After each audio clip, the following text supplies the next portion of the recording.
बोरे निकालिए फिजिक्स। आज स्टार्ट करेंगे laws of photo electric effect. PDF गया होगा, देखिएगा। Laws of photo electric effect, photo electric effect के गुण क्या है।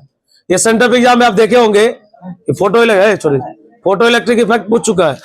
और मैंने कल जो नहीं आए होंगे, कल मैंने बताया था कि फोटो इलेक्ट्रिक इफेक्ट टॉपिक से कैसे 5 नंबर का सवाल पूछा जाता है। पहला पूछेगा फोटो इलेक्ट्रिक इफेक्ट क्या है, कंडीशंस क्या है। दूसरा पूछेगा इसका लॉ क्या है, बात समझ में आ रहा है। और इसी में अगर और ज्यादा बात को जोड़ना है, जोड़ देगा कि आइंस्टाइन फोटो इलेक्ट्रिक इक्वेशन क्या है। ये चारों पांचों बात मिला के 5 नंबर पूछता है ना। तो सब छोटा ही छोटा है, मतलब थ्योरेटिकल है, लैंग्वेज टाइप का है ना, ज्यादा भारी नहीं है, खाली सुनिएगा याद हो जाएगा। चलिए बोरे ध्यान दीजिएगा, स्टार्ट करते हैं क्लास। बोरे आप अपना पीडीएफ निकाल लीजिए, है ना, दिक्कत नहीं होना चाहिए। बोरे हम यहां से टॉपिक स्टार्ट करेंगे laws of photo electric effect. हला नहीं कीजिएगा। उसके बाद फोटो इलेक्ट्रिक इफेक्ट के बाद इसमें दिया हुआ है थ्रेशोल्ड फ्रीक्वेंसी। आइए ध्यान दीजिए, पहले जो बात है देखिए, laws of photo electric effect. कोई पूछेगा ये क्या होता है। एक बात तो ये बड़े ध्यान दीजिएगा,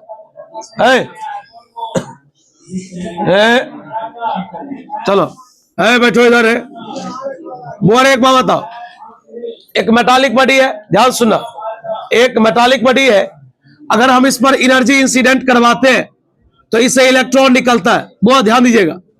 तो कोई पूछेगा कि एनर्जी देने में और इलेक्ट्रॉन निकलने में कितना समय लगता है। शांति सुनिएगा। तो ये पहला नियम है कि इस दोनों के बीच ना कोई ज्यादा टाइम ड्यूरेशन नहीं होता। उसमें लिखा होगा, मतलब जो एनर्जी आपने दिया और इलेक्ट्रॉन निकला ना, उस दोनों के बीच में कोई ज्यादा मतलब समयावधि नहीं है, बहुत कम है। उसके बाद कहा गया कि मैक्सिमम काइनेटिक एनर्जी जो होगा ना, ज्यादा से ज्यादा जो काइनेटिक एनर्जी है, डिपेंड्स अपॉन, किस पर निर्भर करेगा, फ्रीक्वेंसी ऑफ लाइट पर। Frequency of light. देखिए उसमें क्या है, ध्यान दीजिएगा, 2 ही लाइन का तो लॉ है। पहला लॉ क्या है कि आपने जो एनर्जी दिया और इलेक्ट्रॉन जो निकला, क्या इस दोनों के बीच में कितना समय लगेगा, बहुत कम लगेगा। यानी देयर इज नो टाइम, है ना, लैग बिटवीन किसका, incident energy and ejected electron. कहने का मतलब कि जो आपने एनर्जी दिया और जो इलेक्ट्रॉन निकला, उसके बीच में ज्यादा समय नहीं लगेगा, पहला नियम। दूसरा नियम कि ज्यादा से ज्यादा काइनेटिक एनर्जी निर्भर करेगा फ्रीक्वेंसी ऑफ लाइट पर और निर्भर नहीं करेगा इंटेंसिटी ऑफ लाइट पर, याद रहेगा। और अगला है तीसरा नियम कि photo electric current, photo electric, वो आवाज कर रहे हैं आप, अगर आपको आता है तो हल्ला नहीं कीजिए, जब पूछेंगे तब आप सुना दीजिएगा। चलो देखो इधर हले आए, वाह, दिल गार्डन कर दिए। चलिए बैठिए। बोरे अगला टॉपिक है फोटो इलेक्ट्रिक करंट। सुनिएगा बोरे, फोटो इलेक्ट्रिक करंट डिपेंड्स करेगा किस पर, इंटेंसिटी ऑफ लाइट पर, और डिपेंड्स नहीं करेगा फ्रीक्वेंसी ऑफ लाइट पर। यही नियम पहला सुनिए। कल हम पढ़ाए आपको कि फोटो इलेक्ट्रिक इफेक्ट क्या है। दूसरा मैंने बताया इसका कंडीशन क्या है। इसका कंडीशन था कि इंसिडेंट रे का एनर्जी या तो वर्क फंक्शन के बराबर या उससे बड़ा होना चाहिए, यही शर्त था। उसके बाद आज मैंने आपको लॉ बताया, धीरे धीरे इसलिए बता रहे हैं जो इसमें ना खाली याद करने वाला बात है। जब भी एग्जाम में क्वेश्चन आएगा, देखिएगा बोर्ड में मॉडर्न फिजिक्स से, तो खाली थ्योरेटिकल आएगा, न्यूमेरिकल बहुत कम। न्यूमेरिकल स्टार्टिंग से पूछता है। चलिए, तो laws of photo electric effect में क्या बोलिएगा। पहला कि बताइए इंसिडेंट एनर्जी और इजेक्टेड इलेक्ट्रॉन में कोई टाइम ड्यूरेशन ज्यादा का नहीं होता है। दूसरा, मैक्सिमम काइनेटिक एनर्जी डिपेंड्स करता है फ्रीक्वेंसी ऑफ लाइट पर और डिपेंड्स नहीं करता है किस पर, इंटेंसिटी ऑफ लाइट पर। दूसरा, फोटो इलेक्ट्रिक करंट डिपेंड्स करता है इंटेंसिटी ऑफ लाइट पर, डिपेंड्स नहीं करता फ्रीक्वेंसी ऑफ लाइट पर। इसके बाद अपना टॉपिक है उस पेज में होगा, जैसा जैसा उस पेज में उसे बता रहे हैं। उस पेज में थ्रेशोल्ड फ्रीक्वेंसी, थ्रेशोल्ड फ्रीक्वेंसी जिसको लोग न्यू नॉट या एफ नॉट से दिखाता है, न्यू नॉट या एफ नॉट। एक मिनट चाय पी लेते हैं, उसको समझा रहे। चलो बोरे, अब तक आवाज नहीं करो। चलिए बोरे, थ्रेशोल्ड फ्रीक्वेंसी जिसको लोग छोड़ दीजिए, आइए सुनिए आप। थ्रेशोल्ड फ्रीक्वेंसी जिसको लोग न्यू नॉट या एफ नॉट से दिखाता है। बोरे कोई पूछेगा क्या है, शांत सुना, तेरे पास पीडीएफ तो शांति सुनते चलो। उसमें लिखा हुआ that minimum amount of energy या that minimum amount of frequency which is required on the metallic surface due to which electrons are emitted. बोले जहां एनर्जी लिखा है ना इस पीडीएफ में, वहां फ्रीक्वेंसी होना चाहिए। हाँ, याद रखिएगा कि किसी मेटालिक बॉडी पर लगाएंगे तो होगा क्या, इलेक्ट्रॉन निकलना शुरू हो जाएगा। एक बात कही, अभी आपने पढ़ा ना कि E greater than equal to क्या है, फाई नॉट। शांति सुनिए, E बराबर क्या होता है, h nu greater than equal to phi naught. एक चीज आपको रखना पड़ेगा, जब ये न्यू है ना, जब ये न्यू नॉट हो जाएगा, जब ये न्यू नॉट हो जाएगा तो ये चिन्ह किस में बदल जाएगा, बराबर में। एक चीज हम तुमसे पूछते हैं, सही से सुनना, इसमें लिखा है मिनिमम अमाउंट। मिनिमम मतलब क्या होता है, कम। बात कुछ गणित से सोचो। एक बात होता है, एक आदमी के पास 5 रुपया या उससे अधिक है, एक आदमी के पास 5 रुपया या उससे, तो बता इसमें कम क्या रुपया हुआ, 5 रुपया हुआ। अधिक तो बहुत हो गया, अधिक मतलब 5 से ज्यादा हो गया, 5 रुपया कम हुआ। इसका मतलब बता, ये जो बंदा है ये बड़ा है और बराबर है, तो बड़ा और बराबर में कम कौन होता है, बराबर। इस टॉपिक में लिखा हुआ मिनिमम, क्या लिखा है, मिनिमम मतलब कथी, कम। बता, बड़ा और बराबर में कम कौन होता है, बराबर। इसलिए जब न्यू के जगह पर न्यू नॉट होगा तो चिन्ह बराबर में बदल जाएगा। भाई देखो, ये सब चीज समझो। देखो एक चीज बता दे, तू रट लेगा कि वह कम से कम फ्रीक्वेंसी जो किसी मेटालिक बॉडी पर लगाया गया तो इलेक्ट्रॉन निकलना शुरू हो गया, तो उस फ्रीक्वेंसी को लोग थ्रेशोल्ड फ्रीक्वेंसी बोलता है। तू डिराइव कर देगा, लेकिन बाय द वे अगर कभी तुमको समझाने का मौका मिले और तू समझाइए नहीं पाएगा तो बड़ा बुरा लगेगा तुमको। बताइए, गुना उधर जाएगा।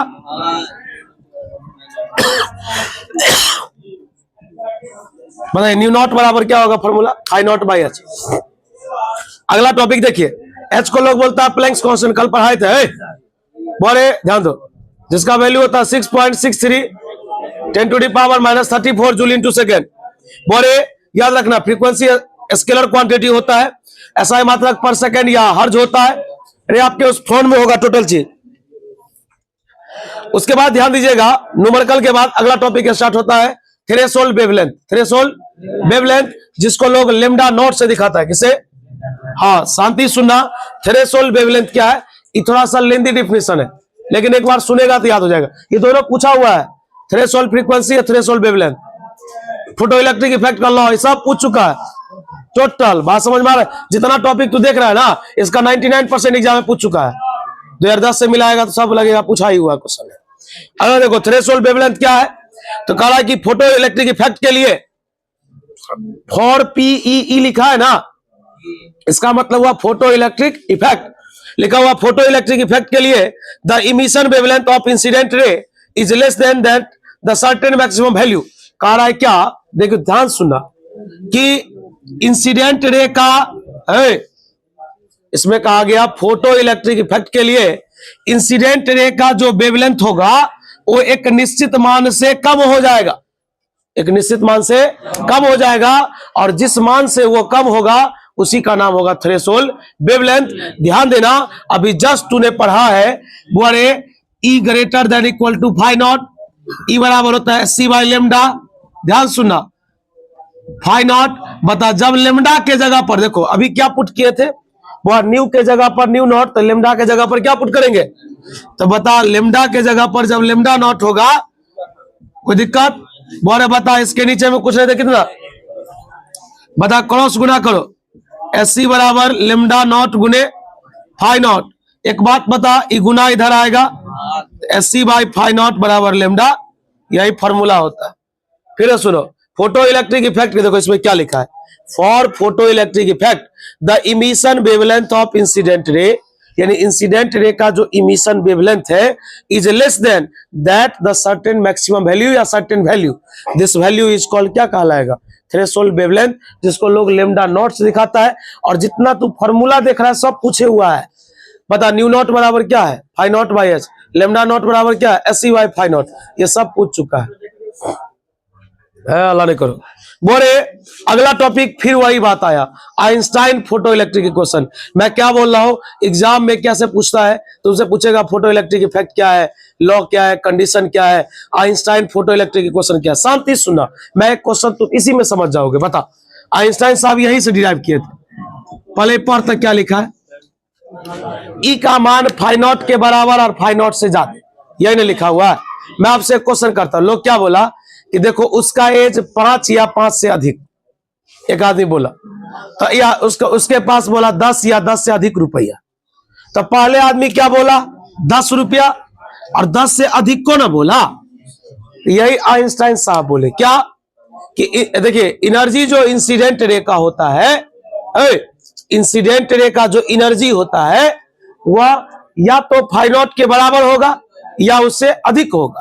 तो इन्होंने कहा कि एक चीज तो समझ गए कि फाई नॉट के बराबर होगा, लेकिन एक्स्ट्रा जो होगा, एक्स्ट्रा है ना भाई, ग्रेटर देन मतलब तो एक्स्ट्रा हुआ। तो इन्होंने कहा कि जो एक्स्ट्रा एनर्जी है वह पूरा का पूरा कन्वर्ट हो जाएगा काइनेटिक एनर्जी में। काइनेटिक, तो क्या एक प्रकार का समीकरण नहीं है? देखो इन्होंने कहा कि द एनर्जी ऑफ इंसिडेंट रे is greater than equal to work function then the excess amount of energy converted into kinetic energy, and this equation is written as E is equal to phi naught plus kinetic energy। मेरी बात तू नहीं समझ रहा है। लोग बोला देख इसका आंसर या तो 5 या 5 से अधिक होगा। लोग बोला कि देखो या तो 10 या 10 से अधिक रुपया देगा।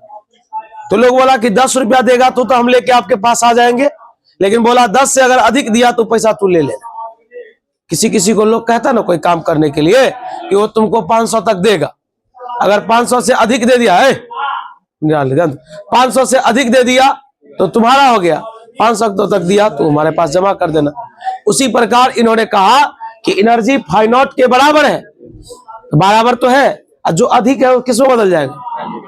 चलो इसका फॉर्मूला क्या होता है? सी बाई बोरे फाई नॉट का फॉर्मूला बोलो था, सॉरी फाई नॉट है ना, तो फाई नॉट का होगा सी बाई लेमडा नॉट, अब प्लस काइनेटिक एनर्जी का क्या होगा? Half m b. भाई उस पेज में देखेगा ना तो फॉर्मूला लिखा हुआ है। चलो तो बोरे अब इसमें पढ़ के सुना देते क्या लिखा हुआ। लिखा हुआ है when the energy of incident ray is greater than and equal to work function this extra amount of energy is converted into kinetic energy. अब ये तो बताए यार, एक बात बता तो मैं तुमसे क्वेश्चन करता हूं, इधर भी एनर्जी इधर भी, जितना एलएचएस उतना ही। यहां से एक टॉपिक आएगा ऑब्जेक्टिव में कि आइंस्टाइन फोटो इलेक्ट्रिक इक्वेशन या आइंस्टाइन साहब जो वर्णन किए उसमें बताइए law of conservation of energy आता है या कंजर्वेशन ऑफ चार्ज आता है? क्या बोलिए? Conservation of energy. एनर्जी का ना बात हो रहा है भाई, इसमें दिया ही होगा कहीं पर, लिखा हुआ Einstein photo electric equation based on conservation of energy, भी ऑब्जेक्टिव है। चलो अगला, डी ब्रोगली कंसेप्ट। ये अरे बाप बताओ वर्क फंक्शन क्या है? सुनाओ सुनाओ भाई, लेसन खत्म होने को है। आप कथी समझाएगा? तोरा बोर्ड ऊपर लिखाते तो कथी करते बताओ? हम बोलते तुम लिखते, तू छापता। हाँ इसमें यही है कि थोड़ा ज्यादा बता देते, उसमें थोड़ा कम लिखाते, और कथी बोर्ड पर यही अंतर होता है। बता रहे विपिन वर्क फंक्शन क्या है? तो खाली डी ब्रोगली कंसेप्ट पर भाई, डी ब्रोगली कंसेप्ट तो हल्का है, 2 लाइन में बताएंगे, फिर एगो प्रूफ है 2-4-5 लाइन का। किसको? और वो अड़ेगा तो आप बचिएगा। कैसी बात करते हैं आप? ये तो पूरा मजाक कर दिए। एक मूवी में क्या बोला सनी देओल कि आपने गलत बोला, अगर हम मारते तो ये मर जाता, अगर ये जिंदा है तो सोचिए हम नहीं मारे हैं इसको, समझा? उसका शरीर नहीं दिखता है, 1-2 किक मारेगा तो बेहोश कर देगा, और उसके बाद तू कहता है कि हमको डिस्टर्ब कर रहा है। आइए बुआ, लेकिन ये सब हुआ गलत है जब आप छोटा छोटा बात नहीं सुनाते हैं। ये बताइए जितना बात पर है 4-5 टॉपिक चर्चा किए हैं, laws of photo electric effect, condition, उसके बाद threshold frequency, threshold wavelength, Einstein photoelectric, सब भी आई है। तो ना हो तो क्वेश्चन बैंक पलट के देख लो ना, जो पूछा है कि नहीं पूछा। अगर मान लो हो सकता है एक बात पर बिलीव ना हो, देख लेना एक बार। बोले डी ब्रोगली कंसेप्ट क्या? सुनो, कहा गया बुआ अलग सुनी, कहा गया एक मूविंग जो पार्टिकल है, एक घूमता हुआ जो बंदा होता है ना, एक मूविंग पार्टिकल जो होता है वो सम टाइम बिहेव करता है पार्टिकल के जैसा, और कुछ कुछ समय में बिहेव करता है वेव के जैसा। तो कितने रंग का नेचर आ गया? मतलब एक वस्तु के अंदर, एक पार्टिकल के अंदर कितने रंग का नेचर? एक पार्टिकल नेचर और एक वेव नेचर है। इसी को लोग बोलता है डी ब्रोगली कंसेप्ट। क्या बोलता है? बोले जब तू फॉर्मूला देखेगा, पूछ चुका है, डी ब्रॉगली वेवलेंथ का फॉर्मूला लेमडा बराबर h/p या h/mv। अब इन्हें का जो नहीं पता है ये सब हल्का है, जैसे है, आवाज नहीं करो, ई बराबर क्या होता है mc²। एनर्जी का फॉर्मूला क्या होता है c/λ। देखो एक सी से एक सी क्या हो गया, बता m इंटू सी। ध्यान देना, m इंटू सी यानी मास गुने वेलोसिटी, इसको लोग क्या बोलता है मोमेंटम। क्या बोलता है, बता कुछ नहीं था, एक गुना कर दो लेमडा गुने p बराबर h, तो बता लेमडा बराबर h बाई क्या आया, वही तो लिखे हम वहां पर। कहने का मतलब तू उसमें बना हुआ है तो तू उसको देख तो सकता है ना। ये पूछा हुआ क्वेश्चन है, डी ब्रॉगली वेवलेंथ निम्नलिखित में से कौन है, लेमडा बराबर h/p या h/mv या h/mc। ये क्योंकि मास गुने वेलोसिटी को वो लोग मोमेंटम बोलता है। बात समझ में आ रहा है। उसके बाद है सुनो, इसके बाद क्या है, यहां से एक VVI क्वेश्चन है। देखो तुमको कहेगा ये प्रूफ करके दिखाओ, ये वाला पूछ सकता है। देखो क्या लिखा है, लेमडा बराबर h/√2m के, बस 5 मिनट में प्रूफ कर देंगे। लेमडा बराबर h/√, इन्हें कहना जो क्या क्या लिख रहे हैं, लेमडा मतलब वेवलेंथ, h मतलब प्लैंक्स कांस्टेंट, m मतलब मास, k मतलब काइनेटिक एनर्जी। के मतलब, चल एक बार बता रहे, अरे बताओ काइनेटिक एनर्जी का फॉर्मूला क्या होता है, बता बता भी कितनी बार, 2 बार लिख दिए। बता इस भी के साथ m है, इस भी के साथ m नहीं है तो m सटा दिए, m से भाग दे दिए, गड़बड़ पूरा सही है। m की कमी था, m लगा दिए, m से गुना m से, खालिद बताएगा p बराबर होता है mv, p बराबर एगो यहाँ p होगा, एगो यहाँ p होगा, तो हो जाएगा p² 2m, कुछ होने तक कितने भुलका दो, बता p² बराबर, इसको एक से तो p² 2m के स्क्वायर उधर गया, क्या लगेगा। अब खालिद बताएगा, जस्ट पढ़ाए थे, लेमडा बराबर h/p, लेमडा बराबर h/, अब p का मान अभी प्रूफ किए, बोलो क्या प्रूफ किए, हो गया 2 नंबर आ गया था आपको 2 नंबर आ गया, नो डाउट। चलो अगला प्रूफ है देखा। हाँ यही पूछा था फोटो सेल, रे छोड़ दीजिए ना आप। देखिए बात क्या हुआ, नहीं समझे, गलत जगह बैठ गए आज आप। अब इसमें तो हम कुछ कह भी नहीं सकते हैं उधर। चलिए वो, अरे फोटो सेल यानी सोलर सेल इसको बोल सकते हैं आप, हम उस दिन दिखाए भी थे। फोटो सेल क्या है, याद रखना, यह एक डिवाइस है विच कन्वर्ट्स, जो बदलती है लाइट एनर्जी को किसमें। अरे भाई फोटो मतलब क्या होता है, लाइट, वो लाइट लेता है, कंज्यूम करता है, इलेक्ट्रिकल एनर्जी देता है। तो फोटो सेल एक डिवाइस है जो लाइट एनर्जी को किसमें बदलती है। चलो बोरे कोई पूछेगा किस पर काम करता है, तो फोटो इलेक्ट्रिक है, उतना नहीं, गलत बात। बोरे कोई पूछेगा फोटो सेल किस प्रिंसिपल पर काम करता है, फोटो इलेक्ट्रिक इफेक्ट पर काम करता है। बोरे उसके बाद देखिए सबसे इंपॉर्टेंट टॉपिक क्या है ना, बोरे फोटो सेल क्या है, एग्जाम में ऐसे भी आ सकता है, फोटो सेल क्या है, इसका यूज कहां पर होता है। तो फोटो सेल तो सिंपल सा बात है, जो सोलर सेल है वही फोटो सेल है, वो भी लाइट एनर्जी को किसमें बदलता है, इलेक्ट्रिकल एनर्जी में। किस पर काम करता है, फोटो इलेक्ट्रिक इफेक्ट पर। डायग्राम 2 लाइन का है, यूज समझो, यूज समझो। बोले इसका यूज कहां पर होता है, पहला टेलीविजन कैमरा में, आपको बताए थे ऑटोमेटिक डोर में, ट्रैफिक लाइट में, और it is use to measure the intensity of light. और इसका प्रयोग क्या है, लाइट की इंटेंसिटी को मेजर करने में, टेलीविजन कैमरा में, दूसरा ट्रैफिक लाइट में, है ना, ऑटोमेटिक डोर में, और अगला बोलेंगे लाइट की इंटेंसिटी को मेजर करने में। अगला टॉपिक है स्टॉपिंग पोटेंशियल क्या है, उसके बाद 2-3 नोट्स है, लिनियर एक्सप्लेनेशन है, ग्राफ है, टाटा बाय बाय, खत्म। रुकिए ना, हम बता देते हैं स्टॉपिंग पोटेंशियल। पहले एक बात रुकिए, बोले चलो रे अविनाश, टॉपिक सुना, हल्ला नहीं करेगा, है ना, ठीक है, बहुत अच्छा भाई, ऐसे ही सुनाएगा ना।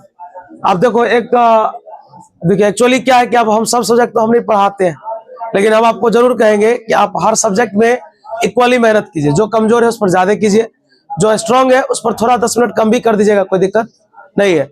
आप हर सब्जेक्ट में मेहनत कीजिएगा, आपको बहुत नंबर आएगा, बहुत।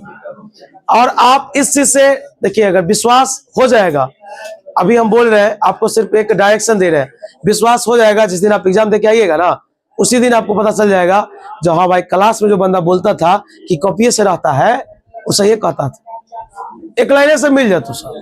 तो 10 को बनाना ही है तो 11 बार हम काहे देखेंगे, एक लाइन से 10 को फोड़ फाड़ देंगे। उसी में अब एक आध को एक्स्ट्रा पूछ दिया तो अब उलझेंगे का, उसको छोड़ देंगे, दूसरे बना लेंगे। अब थोड़ा बता देते हैं, वो जो सेंटअप है, सेंटअप में पूछा है ना क्वेश्चन 5 नंबरी, उसमें हाइजेंस वेव को छोड़ करके, हाइजेंस प्रिंसिपल पूछ चुका है पिछले साल, हाइजेंस वेव थ्योरी को छोड़ के 5 को जो डेरिवेशन है मेरा इस साल का VVI हुआ, उस 5 को में से 2 को पूछेगा। क्या गो माथा में गलो बात, कल हम होमवर्क दिए हुए वहां जो गर्ल्स को पढ़ाने के लिए जाते हैं, जिससे हम बोले थे डायरेक्ट एक बार फी लिए थे, अब 2 महीना पढ़ा दे 5 महीना, उसका पूरा फिजिक्स खत्म कर दिए। लेकिन कभी कभी चले जाते हैं कि याद रहता है कि नहीं, अब ऐसा नहीं होगा जो पढ़वे नहीं करे भाई फैले कर जाए। खत्म करने के लिए तो हम 3 महीना में खत्म कर दिया, 18-17 हजार रुपये लिए थे हम। बात समझ में आ रहा है? नहीं मैथ से नहीं, बायो से सर श्रीमान जाते हैं पढ़ाने के लिए। हमारा तो बायो आता ही नहीं, तुमको थी केमिस्ट्री में तो गर्दा उड़ा देंगे। केमिस्ट्री में 3 लेसन पढ़ाए थे पिछले साल एक लड़का को, उसमें देव का फोटो लगा होगा, देखिएगा, देव नहीं तो गौतम कुछ करके लड़का है, समझे, उसको पढ़ाए थे 3 लेसन, सॉलिड स्टेट, सॉल्यूशन और इलेक्ट्रोकेमिस्ट्री। एक क्वेश्चन है छूटा ना, ऑब्जेक्टिव ना सब्जेक्टिव। हम 3 लेसन पढ़ाए थे 5 दिन में, क्या दिन में। अब सोचिए हम कथी लिखाए थे उसमें। अब ये कॉपी का फोटो मंगवा सकते हो, उसके पास होगा मेरा लिखा हुआ, घर में बुला के हम पढ़ाए थे। लेकिन यही है कि आप उतना माथा नहीं लगाते हैं, जो आप लोग तो पढ़िए रहे सब जगह, तो कथी इसमें माथा लगाए। माथा लगाने का मतलब है कि इत्मीनान से मेरे पास आपको 1 घंटा बैठना पड़ेगा प्रत्येक दिन। आप बैठिए, लिखिए, मैं जो बोल रहा हूँ, जो लिख के देंगे वही आएगा। ऑब्जेक्टिव में थोड़ा 19-20 हो जाए वो अलग बात है, केमिस्ट्री में हम थोड़े ना लेक्चरर हैं।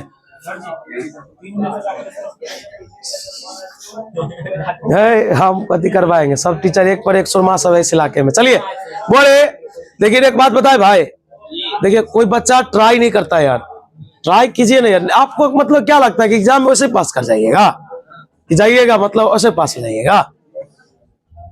अरे खालिद पढ़े रहे थे कि नहीं, तो दोस्त नहीं आ रहा लो, तैयारी कर रहा है, लेकिन वो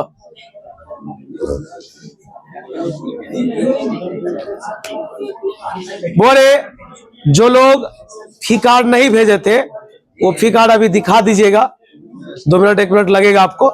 और जिन लोग का फी वगैरह अपडेट नहीं, अपडेट कर लीजिएगा। चलिए रहने दीजिए आज के लिए, कल चलेगा, 2-3 बात बच गया उसका।